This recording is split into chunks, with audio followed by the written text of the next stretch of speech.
Mateus 1, do 18 em diante. Assim diz o Evangelho. Ora, o nascimento de Jesus Cristo foi assim: estando Maria, sua mãe, desposada com José, antes que coabitassem, achou-se grávida pelo Espírito Santo.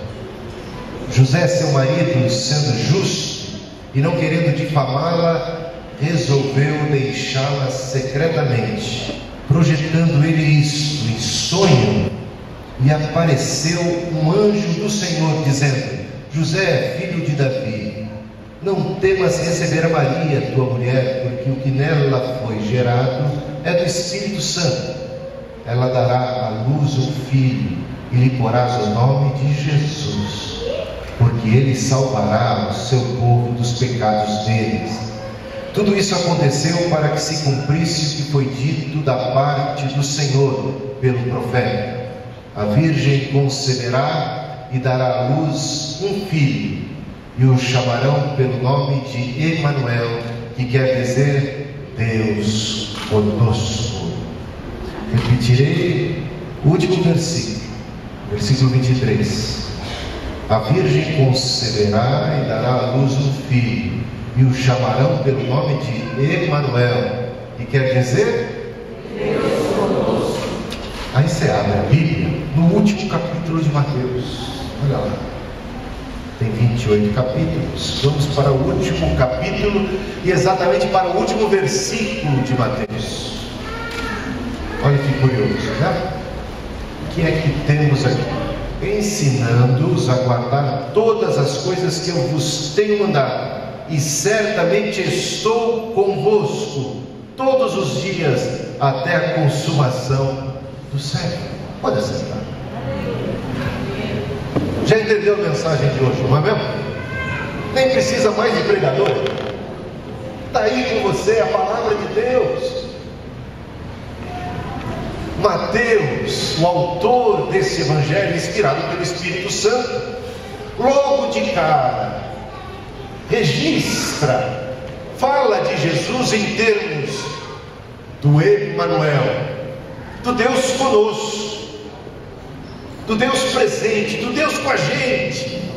E ele termina e conclui o seu evangelho com uma última frase de Jesus, exatamente a última frase de Jesus antes de subir aos céus. Depois desta palavra, ele desapareceu. Ele subiu, foi elevado às alturas, mas ele prometeu: estarei convosco, porque ele veio para ficar, não é mesmo? Jesus veio para ficar. Ele veio e já foi anunciado: Deus conosco. Emanuel é o seu nome, será conhecido por Emanuel, Deus conosco. E quando ele se despede da gente fisicamente, quais não são as suas palavras? Eis que eu estarei sempre convosco até a consumação dos séculos. O menino que nasceu, o menino que veio a este mundo, o Filho de Deus que se fez carne, veio para ficar, veio para cumprir a promessa de Isaías, que nasceria da virgem um filho, e o seu nome seria Emanuel, que quer dizer Deus conosco. E ele veio para ser Deus presente, Deus conosco, Deus no nosso coração. E ele cumpre essa palavra, ele cumpre essa promessa. E ao se despedir fisicamente, ele disse: eu estarei sempre com vocês. E por que é tão importante essa ideia de Jesus como Emanuel, como Deus conosco? Por que isso é tão importante? Isso é uma boa notícia, esse é o Evangelho. É importante porque você tem que lembrar que lá no jardim, com Adão e Eva, Deus era conosco, com os nossos primeiros pais. Deus era conosco. No jardim é dito que Deus passeava no meio do jardim e comungava com Adão, com Eva. Eles tinham tete a tete, eles tinham relacionamento. Deus era presente no jardim, era Deus conosco, Deus era Emanuel. Mas o que aconteceu que mudou essa história? O que aconteceu para chegarmos nos dias do nascimento de Cristo e ouvirmos uma boa notícia, uma boa nova, que nascerá um menino de uma virgem e que o seu nome será Emanuel, que quer dizer Deus conosco? Por que isso é uma boa notícia? Porque Deus passou a não estar mais conosco, não porque Ele se ausentou de nós, mas porque Adão e Eva viraram as costas para Deus, porque Adão e Eva resolveram seguir um caminho a despeito de Deus, para longe de Deus. Foram criados à imagem e semelhança de Deus, foram tratados com todo amor e carinho, receberam um jardim de presentes, receberam uma terra boa, receberam tudo de bom, todo carinho, todo cuidado de Deus, mas decidiram virar as costas para Deus e tinham autonomia para isso. Deus deu autorização para eles decidirem o rumo das suas existências. Deus não queria manipulá-los, controlá-los, ainda que pudesse fazer isso. Não, Deus não quis. Deus quis buscar amigos, relacionamento com o homem, verdadeiro amor. Deus queria verdadeiramente ser amado. Ele amou e queria esse amor verdadeiro, que só pode existir e partir de corações livres. Só a liberdade traz autenticidade às nossas expressões de amor. Mas o homem decidiu não amar a Deus, decidiu desobedecer a Deus, decidiu se distanciar de Deus. Repare bem, quando ele decide fazer isso, Deus permite. E aí a gente lembra da parábola do jovem rico, que Deus, da parábola não, no caso do jovem rico, que quando o jovem rico voltou as costas para Jesus e se distanciou de Jesus, Jesus o permitiu. Lembramos também da parábola, aí sim, parábola do filho pródigo. Quando o filho pediu a parte que lhe cabia da herança, para puxar o carro, para ir o mais longe possível da tutela, do olhar, da presença do Pai. Distante, quis viver longe, distante, afastado da casa do Pai. O Pai permitiu, lembra bem? O Pai permitiu. Adão e Eva quiseram ausentar-se e por isso tiveram autorização. Para isso tiveram autorização e foram para longe. O pecado nada mais é o que o distanciamento de Deus. Por isso o pecado gera a morte, porque em Deus está a vida. Em Deus está a vida. Quando você está pertinho de Deus, você está com a vida. Quando você vira as costas para Deus, você vira as costas para a vida, e você caminha na direção da morte. Todo caminho de afastamento de Deus é um caminho de perdição, é um caminho de morte, é um caminho de desilusão, é um caminho de sofrimento, é um caminho que, ainda que tenha alguma atração, porque você sabe que o filho pródigo teve uma atração, e o próprio Adão e a Eva tiveram uma atração para se ausentar, para se distanciar de Deus. O produto disso, o resultado disso é a morte. É a morte, é a separação de Deus. É o pecado que faz separação entre Deus e os homens. Não porque Deus queira o pecado, mas porque Deus quer seres livres. E seres livres não podem ser livres apenas para obedecer. Não podem ser livres apenas para dizer sim. Se são livres para dizer sim, são livres verdadeiramente, também são livres para dizer não. Se são livres para obedecer, são livres para desobedecer. Se são livres para estar presente perto para abraçar a Deus, também são livres para dar as costas para Deus e se distanciar e viver apartados de Deus. Foi o que aconteceu. E a história da humanidade é a história de um mundo que decidiu dar as costas para Deus. E o resultado disso é guerras, doenças, enfermidades, morte, sofrimento, traição, inimizades, confusão, ciúmes, contenda, todo tipo de encrenca, todo tipo de confusão, misérias, injustiças, fome, trevas. Resultado de um distanciamento de Deus. Quando Deus observou e viu que as suas criaturas são amadas, porque sempre foram amadas, o problema não foi a falta de amor de Deus por elas, o problema foi a falta delas, não a falta de Deus. Foi a culpa da criatura, que decidiu não amar, e decidiu distanciar-se. E aí o resultado foi tudo isso que a gente viu. Deus amando o mundo de tal maneira, João 3,16, Ele deu o seu Filho, Ele enviou o seu Filho, para quê? Para salvar, para redimir. Por isso a gente leu aqui no texto, o seu nome será Jesus, porque Ele vai salvar o povo dos seus pecados. E a gente precisa ser salvo dos pecados, porque os pecados nos afastam de Deus, e as consequências do pecado são danosas. A maior delas, a morte, o banimento eterno, o inferno que é viver longe de Deus. E isso aconteceu, meus amados irmãos. O homem viveu distante de Deus, e Isaías diz: meus braços, Deus falando em nome de Deus, profetizando, ele diz: os meus braços, as minhas mãos não estão encolhidas para não abençoar vocês, elas estão sempre estendidas para o bem de vocês. E uma evidência disso é que Deus, amando, enviou Jesus. O problema é que as pessoas rejeitaram Jesus. Não são tantos que abraçam a Jesus.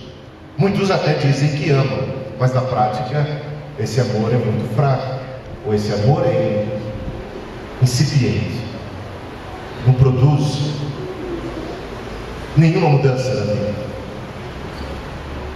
É o amor da boca para fora.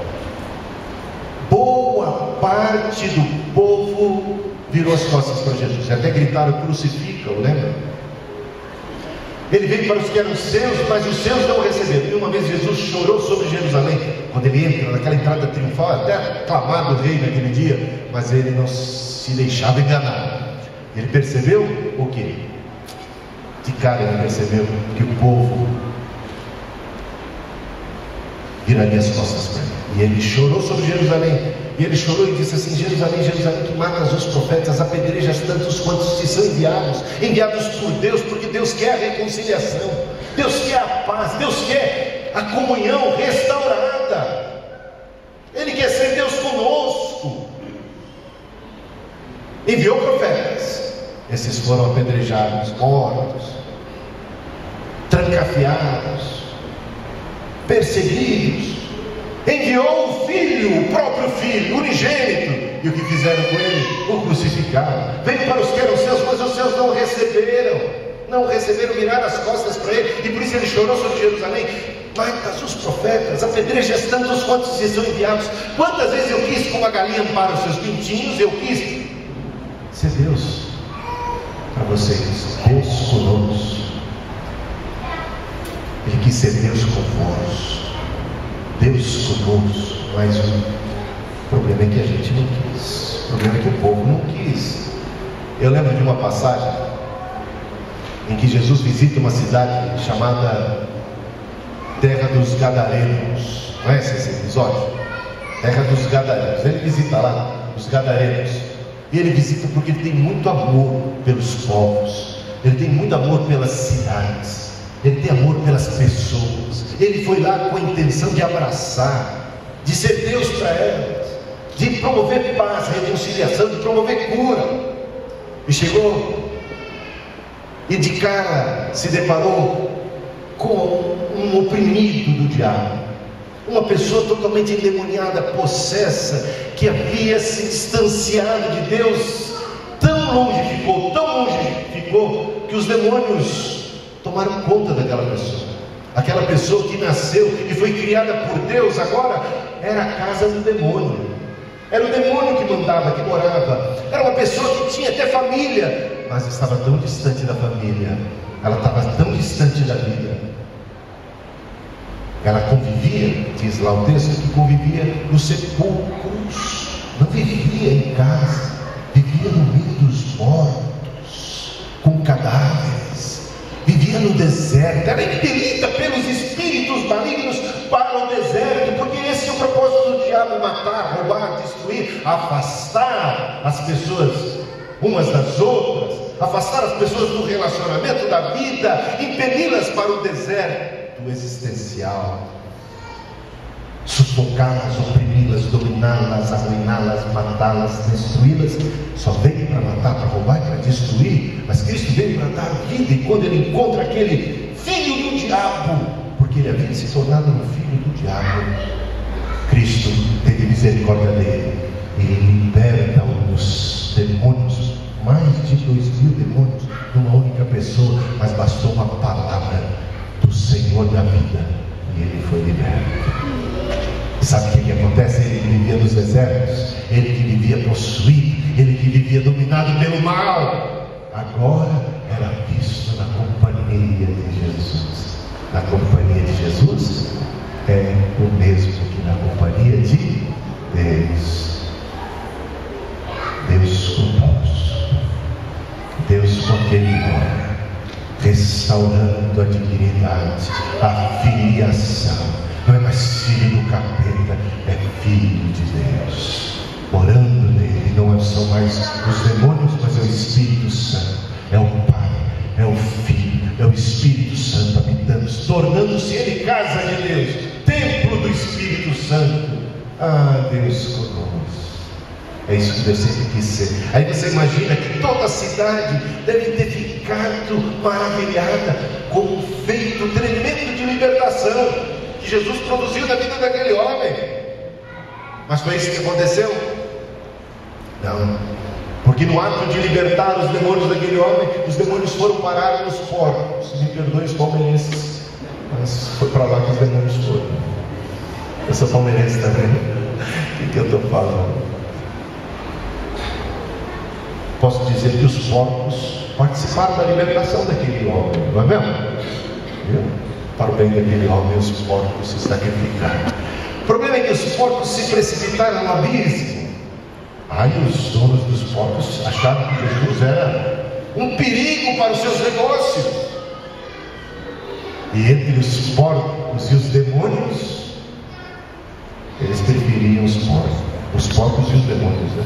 Com os demônios e tudo. Entre os porcos e os demônios de Jesus, preferiram demônios, preferiram porcos. E sabe o que fizeram com Jesus? Botaram Jesus para correr, expulsaram Jesus da cidade. A cidade se organizou e botou Jesus para fora. Deus deu autorização, poder para as cidades fazerem isso com Jesus. Deu poder e autorização para o filho pródigo ir para longe da casa do pai. Deu poder e autorização, repare bem, para o jovem rico virar as costas para Jesus e seguir o seu próprio caminho. Deus não quer filhos contrariados dentro de casa. Tem liberdade para ir embora se quiser. O que Deus busca é gente que o receba. Porque se muitos não receberam, a tantos quantos o receberem, deu-lhes o poder de serem feitos filhos de Deus. Não é isso que diz o texto? Quem vai receber? E ele diz: quem quer vir após mim? Quem quer vir após mim? É um ato de decisão, de escolha pessoal. Cada um de nós precisa escolher se teremos Deus conosco ou não. Porque Ele quer ser Deus conosco, mas não de maneira compulsória. Quer ser Deus conosco, mas não a torta e a direita. Quer ser Deus conosco, mas não a contragosto,